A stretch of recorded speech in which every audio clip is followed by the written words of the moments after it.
Hi everyone! For those who are new here, I'm Lily from Koba.Siani. Welcome to my YouTube channel. I'm glad that you are here again.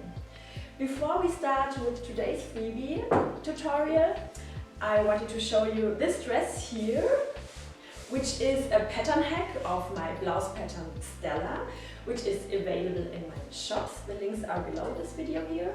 And if you haven't seen the tutorial yet, I'm linking you here the video to it. But now let's start. Today we are making this tote bag here. As I've said, it's a freebie, so the pattern is available for free on my homepage Koba.Siani.com in the freebie section. There you can download the pattern, print it out, glue it together, and then we can start. This is a very cool beginner's sewing project because it's really simple and quick to sew, and as you can see, it's perfect for African prints. But I'd also like to mention that this bag is environmental friendly, because if you use this fabric bag for grocery shopping instead of single-use plastic bags, you can save a lot of waste, of course. And it's a project where you can upcycle fabrics or materials, like I've did it here. For example, the straps are old. I've only embellished them with the striped tape here. And the bottom of this bag was an old pair of jeans before. So get yourself a download and let's start and have fun! After preparing the pattern, we can cut our fabrics. And one of these fabrics I have to create first. I'm cutting off my old jeans and sewing the single pieces together.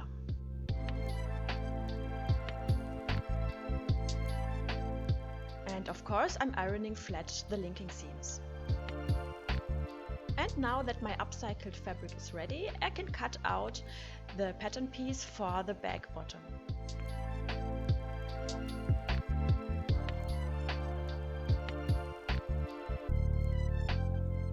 Now follows the main piece of the bag. Please don't forget to transfer all the notches in the pattern to the fabric. Please also cut your handles, which are 60 cm long each.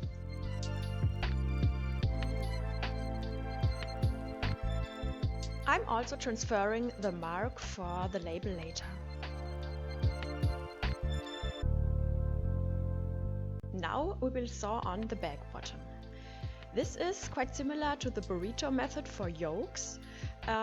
We have to roll in the main fabric, but at first I'm putting my bag bottom right fabric side on right fabric side on my main part, while the notches in this area should align. I'm pinning the edge of the bag bottom from notch to notch in a straight line, because this is where our seam will be later. Okay, so now comes the rolling part. I'm turning around my fabric and then rolling both ends of the main fabric, like this. Now in this upper area of the main fabric, there you should see the other pair of notches for the bag bottom. And now I'm aligning again the notches of the bag bottom with those on the main fabric. And I'm pinning both fabrics in a straight line, where my seam later will be.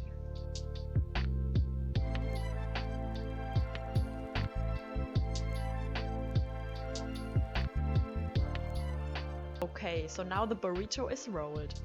We will sew now from notch to notch in a straight line, and this seam is 1 cm away from the edge of the bag bottom.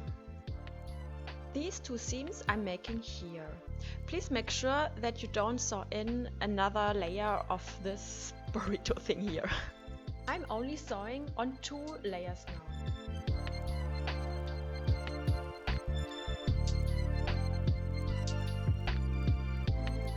Afterwards we can turn around our little burrito to the right fabric side, and now you see no seam but a perfectly linked bag bottom. And of course, I'm ironing flat these seams. If you have used vegan leather for the bag bottom, of course you shouldn't iron directly on this material, otherwise it melts. After cutting off all the thread ends and a little bit of excess fabric of my denim, I can fold now the fabric into the half with the right fabric sides to the inside, and I'm pinning the open sides together. The seams there will close the bag for us. Now I'm making these seams, so I'm sewing along the open edges with 1 cm seam allowance.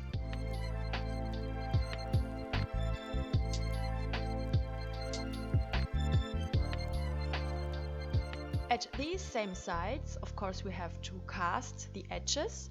I'm doing this with my overlock sewing machine, but if you have none, you can also use a zigzag stitch from your regular sewing machine. If you have used your overlock sewing machine like me, then you should thread in the lower seam ends now. So this is our bag right now, still simple and 2D, but now we want to have the bottom with a 3D effect. I'm folding now the corners like this, so that the vertical seam is in the middle of some kind of triangle, and I'm trying to place it right at the middle of this triangle. There, where you can see my measuring tape, we will place later a short seam, and that will create the 3D effect. I'm now marking the seam with pins, and I'm taking care that at the side of the triangle the distance from each corner to the seam is about 6 cm. But you could also choose a bigger distance, then of course your bag is a little bit wider at the bottom.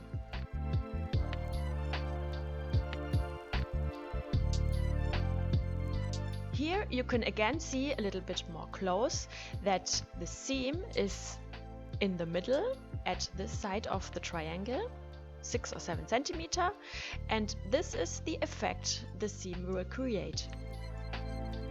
Now I'm making these seams and I'm just sewing where I've marked it before with my pins. Here I'm just cutting off the thread ends, and afterwards I can turn around the bag to the right fabric side. And look how nice the effect is of our triangle seams or something like that. Now I'm continuing with the upper edge. I'm folding and ironing this, first 1 cm, then 3 cm towards the wrong fabric side.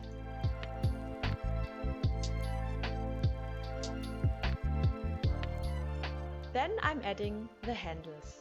The notches at the upper edge mark each the center of each handle, and I'm just fixing each end of the handles underneath the seam allowance so that the nice side of the handle, if you have any, is showing, and the handles are showing also towards the bottom of the bag.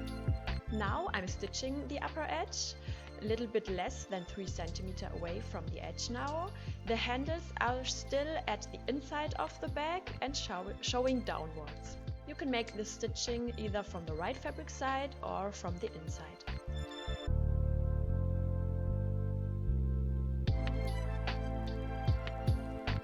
At first I'm cutting off the thread ends, and afterwards I'm finishing the handles. Now I'm folding them upwards in their correct position and fixing them with pins.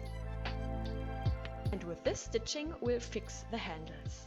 First we will stitch tightly along the upper edge, then downwards, stitching also on the handle, then diagonally, again downwards, and finally the second line of the cross. So we'll have a square shape and a cross shape stitching. So this stitching I'm doing right here. It will keep the handles in their correct position, it will make the bag much stronger, and it looks quite nice.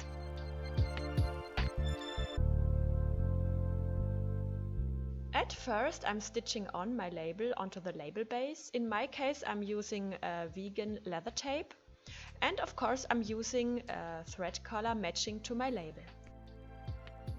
Now I'm using the mark from the beginning to place my label. At last I'm stitching everything on my bag.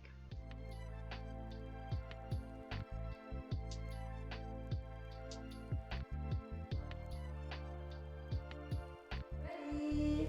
I hope you've enjoyed this tutorial and that everything worked out for you. If you have any questions, don't hesitate to contact me. Write me an email, for example, to info@Koba.Siani.com. I'll be happy to help you. And if you like to, follow me on social media, of course. I'm on Instagram, Facebook and Pinterest for more creative content. And of course, I'll be happy if you leave me a thumbs up here on YouTube. And I hope to see you again very soon in my next video. Take care, bye!